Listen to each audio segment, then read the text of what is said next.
I think the build season's gone really well. It felt really slow about a week ago when we were still in prototype form, but everything was in CAD to a point that we knew what it was going to look like.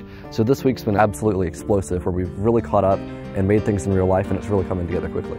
We've gone from potentiometers, which were kind of a pain, to working with pieces of the shooter, creating the curved hoop that we use to hold the ball within the shooter. I thought it was a nice effort to set up this jig so that it worked for our job, and we didn't have to use a lot of outside materials. We didn't have to spend a lot of time or money getting some sort of arc making things. We used things we had around the shop and did a lot of troubleshooting and ended up with a pretty good circle, and we have our job done. I worked a little bit with the wiring, got some talons attached. I worked with the gears and the chains. I've broken chains, worked with the sprockets, helped with mounting bearings, drilling holes, and just about everything imaginable.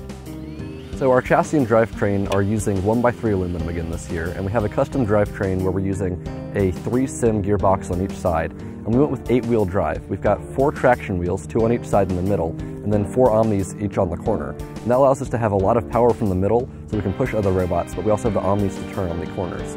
And all 4 wheels are 4-inch. The drivetrain's going to allow us to be a really powerful robot, so if we have defense against us, we can push right through. But it's also got enough torque that we can, and precision, that we can turn when we need to and get exactly where we need to be. This was a very successful learning experience. Yeah. While these simple projects take a lot longer than they should, it's kind of a good time to learn.